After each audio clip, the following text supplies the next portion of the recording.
My Fertility Path, brought to you by the Fertility Awareness Advocate Initiative.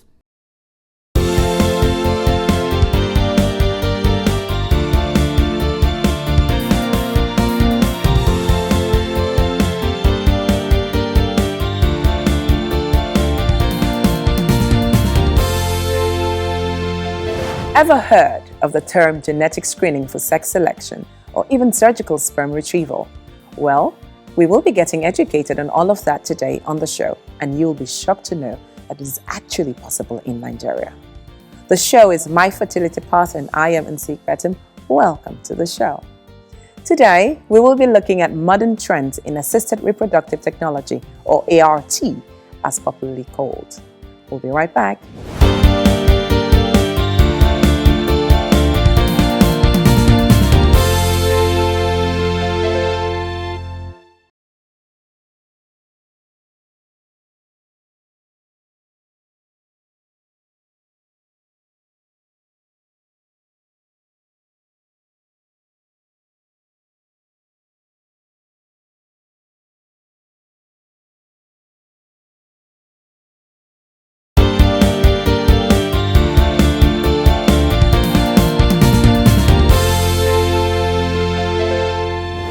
Our guest today is Dr. Victor Ajayi, Assistant Director and Consultant Gynecologist. We are also joined by our resident doctor, Dr. Bayomi Ajayi, CEO of Nordic Fertility Center. Welcome, Dr. Ajayis. Thank you. I'm sure you're not brothers. No, I'm sure we don't look alike. So, for clarification, I shall have Dr. Ajayi as Dr. 1, Dr. Ajayi 2. So I'll start with you. This question is for you. Can you give us a background of assisted reproductive technology from inception up until this time? Yes, assisted reproductive technology, the starting point really was in 1978 when we heard of the birth of the first IVF baby, Louise Brown. She was born in July 1978. After that, there's been development of IVF or assisted reproduction. Many techniques have now come into play, and we're going to talk about those modern techniques. Can you throw some light on the modern trends? Yes. For instance, there's what we call genetic screening, pre-implantation genetic screening. Now we can screen for gender. We can also even prevent couples who are AS genotype from having babies that are SS. We can even, in those days, once a man has no sperms, there's what we call azoospermia. He's almost unable to have a child. But now we have techniques where we can go to the testes and collect sperms from there, and such a man can have children. And then we can also do this, what we call fertility preservation now, where a woman who is not ready to have kids for whatever reasons can store her eggs and use them later. Okay, so there are a lot of these techniques that have come up over the years. So can I ask, who needs genetic screening? Okay, well, genetic screening, who needs it is anybody who is at risk of transmitting genetic disorders to the offsprings. Okay, so those are the people. So either there is a family history of genetic disorders, either you had a previous baby with congenital anomalies, and then then you probably would need, or if you are older in age, for example, if a woman that is above 37 years that wants to use her eggs, she will probably need, because the chances that the offsprings of such a union can have congenital abnormalities is higher than the general population. So such people will need screening for you. Okay, so what is surgical sperm retrieval? Fantastic. Now, so in 78, just like Victor said, yes, we started with the IVF baby. That was because the tubes were blocked. So the first application of IVF for when there was a female factor, tubes were blocked. Okay. At that point in time, we could do almost nothing when the sperm count was bad. All right. So from about 1980, we started ICSI, or intracytoplasmic sperm injection. Yes. That came into being, where we could treat men who have very low sperm count. All right. After that, necessity is always the mother of invention. As we conquered one ground, we went higher. And then we stepped to people who had no sperm at all. And then we could go into the testes and bring out sperm, and then so male factor infertility tended to be a little bit controlled, but there were still other steps. 1984, we saw that it was possible for us to use eggs from younger women for older women. So the idea of donor eggs came up, and then from there also the genetic thing. The genetic sequencing was done in 2003 when the whole world celebrated in April 2003 that we were able to have the genetic sequence of human beings. Yeah. And since then, that has been applied to even assisted reproduction, and that's why we can do genetic screening for embryos now. So yeah, it's been one step after the other, and to be where we are now. So can you define it in layman's terms what genetic sequencing is? Okay, we know that we're made up of DNAs. Yes. All right, because every cell has a nucleus. Yes. In the nucleus, there are DNAs. Yes. All right. These DNAs are arranged in chromosomes. In the chromosomes, the building block of the chromosomes are the genes. All right. Yes. So, we have 23 pairs of chromosomes, each from each parent. So when the two come together, you have a pair. So 23. So it's just like you have like a bookshelf. Yes. And there's 23 layers. Now, at each layer, something can go wrong. And so that's what we're looking for. It depends on what you're looking for in genetic screening. You could be looking for chromosomal disorders in which you're looking at the 23 layers in the bookshelf. You're looking at the books that are arranged. Just looking at them. Is one falling down? Is one completely missing? Do we have 3 instead of 2? That's looking at the chromosomes. Now, the genes are the ones that inside the chromosome. So it's like now you open the book and you see typographical errors. That's where genetic problems are. So that's in a layman's language. That's what to look at for when you're talking about either chromosomal disorders or you're looking about genetic disorders. And then can I just say something? Because I know that people normally talk about, there's this question of having male children, and I know that the man carries the Y chromosome. That's right. And the woman carries the X. So it is only a man that can make you have a male child. Yeah. So it is not the case of the woman. So it doesn't mean that if, as a guy, I can go look for another woman who's going to give me a male child. It's not going to happen if I don't have a Y chromosome. Okay, let's go back to this bookshelf. Thank you.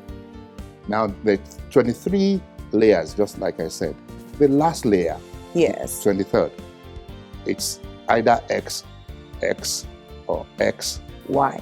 So each in the union contributes either X or Y. Of course, the man is the only one who can contribute Y. So if the man contributes X to the offspring, it's a girl. If the man contributes Y to the offspring, it's a boy. So it's the man who determines the sex of the baby. So, doctor, can you tell us what DNA fragmentation index is? Okay, every cell in the body has DNA. Sperms also have DNA. Sperms are cells. Yes. The smallest building block of the body are called cells. So sperms have DNA. This DNA can be damaged. And if it's damaged, then it will affect the function of the sperms. Sperm is supposed to fertilize the egg, lead to what we call the embryo, which potentially becomes the baby. So if the sperms have bad DNA or a lot of DNA damage, then it can affect their function. And this can affect the chance of getting their partners pregnant. So the DNA Fragmentation Index is a result of a test done on the sperms. So it's that you may ask that what causes this damage to DNA in men. Lifestyle is one of them. So men who take a lot of alcohol, men who smoke cigarettes, men who smoke marijuana, who use cocaine and all those drugs. Drug use generally. Drug use. Is codeine part of it? Because I need to, because that's a trend in Nigeria and we need to talk about codeine, it. yeah, those kind of drugs can affect potentially sperms. The other thing is occupation. Men who are exposed to petrochemicals, so people working in the oil industry, potentially can have that damage. People who have medical conditions like hypertension, diabetes, can have this. Obesity is one of them and can cause DNA to get damaged of sperms. Okay. Other things like people who older men, Funny enough, there's also what we call infrequent ejaculation. That's interesting. Interesting. So men who don't ejaculate frequently can have their sperms damaged. We come from a very religious society, and I know that people are told, because there's some people who actually abstain from sex. So are you saying that abstinence can lead to this? I need to clarify this because I'm sure our viewers want to know. Yes, it's a delicate answer I have to give now, because in as much as one will not encourage just random sex and all that, but it's healthy to ejaculate from time to time. How the man decides to do this will be left for him. But even to digress a bit, even prostate cancer, it's also been linked to not ejaculating frequently. I've read that. I've read that study. And I think we need to go back into it because this is a very interesting topic, and I'm sure the men out there really want to know. So this conversation is definitely not over. And when we come back, we'll be talking about other topics associated with the modern trends in assisted reproductive technology.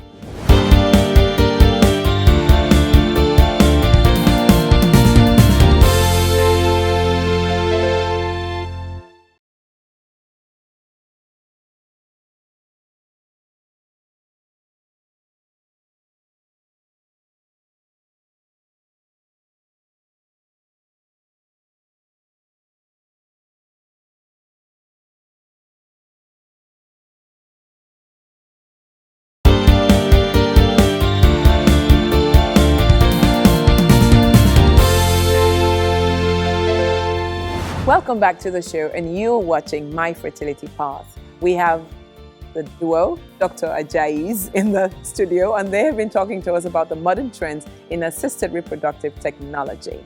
Before we continue this conversation with them, what do you know about ART? Let's go and find out.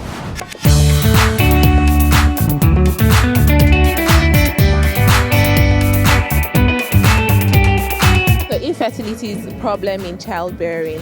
So assisted infertility methods are methods like IVF, like surrogacy. That the two I know. They help people that have challenges with childbearing have children. Basically what that is with couples who are struggling to conceive due to various reasons, which could be medical conditions on the female side or on the male side. Medical science has come up with ways to assist in them being reproductive. So the most popular one we know is the IVF, which simply means in vitro fertilization. It involves taking the egg that's produced by the female and the sperm from the male, fertilizing it, and then putting it back in the womb, and then in that way. So that will be for certain medical conditions that probably prevent, maybe it's a low sperm count on the side of the male, or on the side with the female, it might be blocked fallopian tubes, whatever interferes with the sperm fertilizing the egg in the natural way it should occur. IVF can correct that. There are so many options out there for people who are looking to either conceive naturally or semi-naturally. So many women these days, especially if they're getting up there in terms of age, are freezing their eggs so that they're still viable when it's time for them to, when they're ready to have children. There's so many women who are using surrogates, women and men, I should say, because this is a journey for both men, the wife or the woman and the man. And so people are using surrogates, and that's just as effective. Infertility, difficulty conceiving is an issue that affects so many people, and we don't talk about it enough. It affects so many people. There's so much shame and stigma around it, and there really doesn't need to be, because there's so many advances with medicine, with technology, that make it possible for people to have their own children. I believe in vitro. I think you can also, if you don't want to do it yourself, you can also adopt. I think there are many children out there that need a home, that need loving parents. But I think in vitro is the number one that I know. You can save your eggs, and then, or have a surrogate. A surrogate person can help you carry your child if you're having difficulties.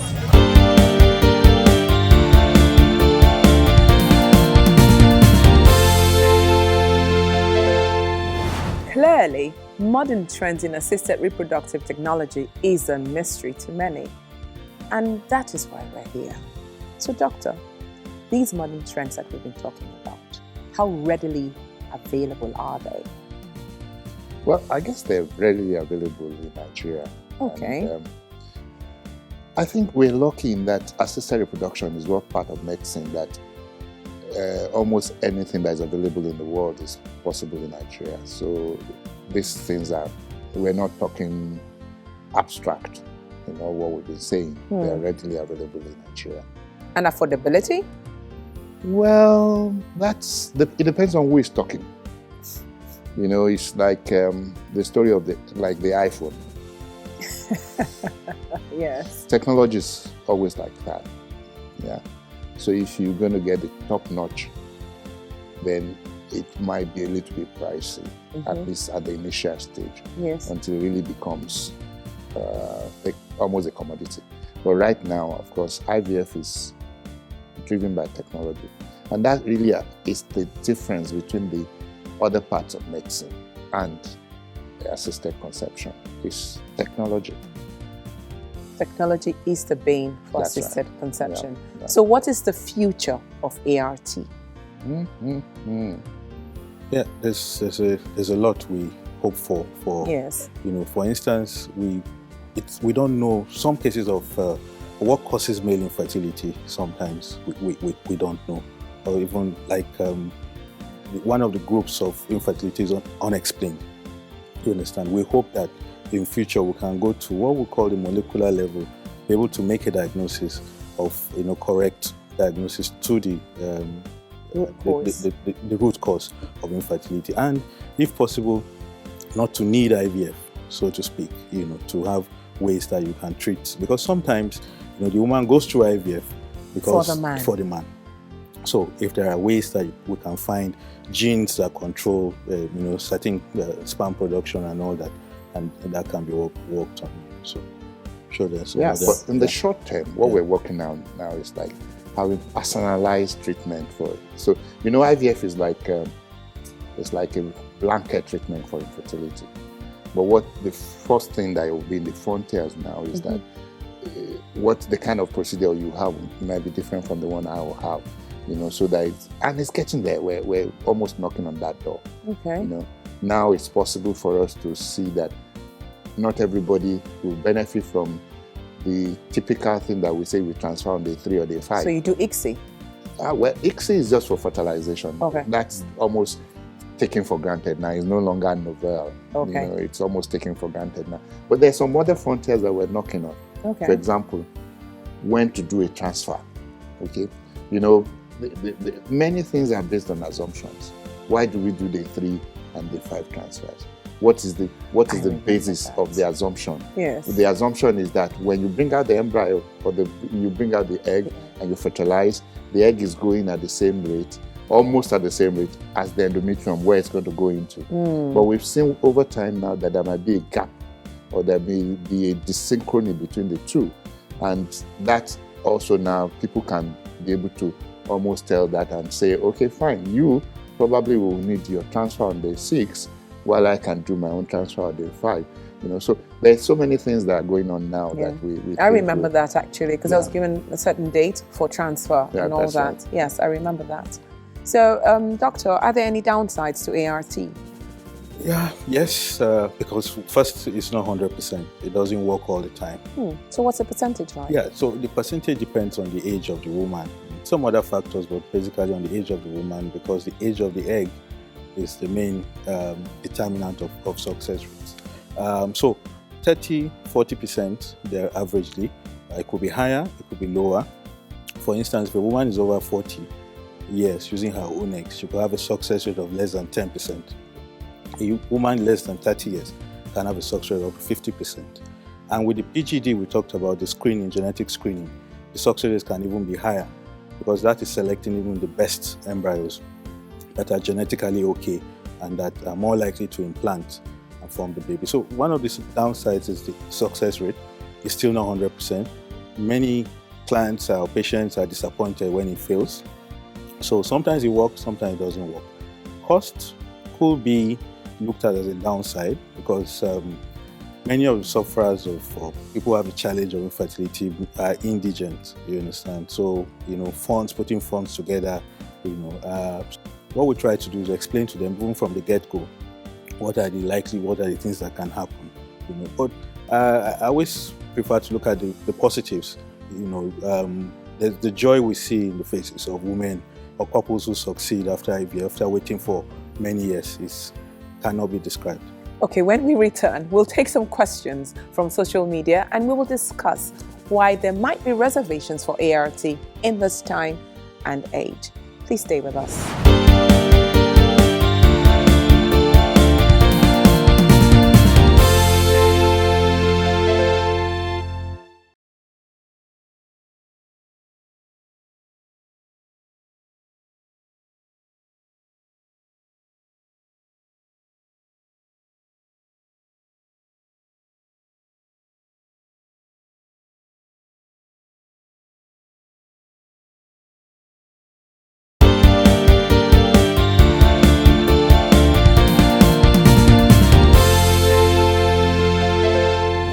You are still watching My Fertility Path. Our guests, Dr. Victor Ajayi and Dr. Bayomi Ajayi.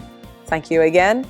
And right now, my producers are pulling up questions from social media. Someone wants to know what the success rate of ART is. I know we've treated it, but can you just throw a little more light on that? Okay, the success rate of ART depends on the couple. But basically, the woman is the determinant. The age of the woman is the determinant of the success rate, because if you like, the ingredients that make up the embryo, 80% comes from the egg. So the egg plays a major role. So the success rates for a woman who is less than 30 years were about 40 to 50%, while those for a woman who is more than 40 years using her own eggs will be less than 10%. But that woman who is over 40 can improve her chances if she has to use donor eggs, but it's not all cases. So, of course, the couple will be evaluated and the best options given to them. So, someone else wants to know, is there an increased chance of birth defects if I become pregnant through ART? ART has not been shown to increase the risk of birth defects. What can happen with natural conception can also happen with ART. In terms of birth defects and miscarriages that we talked about. So there's no evidence to show that ART increases the risk of birth defects. Okay. Yeah, because it's the genes that are still coming together. So it's the genes that you have and your husband has that we're bringing together. So it does not increase the risk of birth defects. Okay. There's another question here that says, will scar tissues around my ovaries make it difficult to retrieve oocytes? Potentially, it can do that. Scar tissue can kind of plaster down the ovary, because when we collect eggs for assisted reproduction for IVF, we need to go to the ovary, put a needle through, get to the ovaries and collect the eggs. So if the ovaries are high up and be plastered down by the scar tissue, it may make it difficult to collect eggs. So potentially it can, but not in all cases. I know that this question is relevant. It says, how painful is egg retrieval in women? I'm really scared of doing this because I heard it's very painful. Without sedation or some form of anesthesia, it can be painful. But standard egg retrieval is done under some form of sedation. So there are some medications we give, so that, the woman does not feel pains. So that person should not be afraid to do assisted reproduction because of pain. We have ways to prevent that from happening. Is it localized sedation? No, it's a general sedation, but it's called conscious sedation. So she might be slightly awake, she could hear us talk and all that, but she's calm, there's no pain. Can you use IVF to predetermine, or rather to eliminate sickle cell? Let me put it that way. Well, to prevent it, to prevent a couple who have the genotype AS, husband is AS, wife is AS, they potentially can have a child with SS, sickle cell disease. So with IVF and PGD is pre-implantation genetic diagnosis, we can prevent this from happening. So we can screen the embryos. Embryos are formed from the eggs and the sperms, and screen the embryo to see what genotype is the embryo carrying. So of course, we now transfer only the embryos that do not have the SS genotype. So AS or AA can be transferred back into the uterus, so the couple can be free from having a child with sickle cell disease. Thank you, Doctors Ajayi 1 and Ajayi 2, Dr. Victor, see, I almost swapped you guys. Dr. Victor and Dr. Abayomi Ajayi, thank you so much for shedding light in the modern trends in ART. Because the show is tailored to fertility and fertility only, you can be assured that we will touch on everything and anything, and hopefully together we can address all these issues surrounding infertility. Thank you all so much for watching. Thank you so much for being here. It was an absolute pleasure. And you always remember, infertility should never define you. See someone, talk to someone today. My name is Ansik Betum. Keep sharing, keep educating, and I will see you next time. My Fertility Path, brought to you by the Fertility Awareness Advocate Initiative.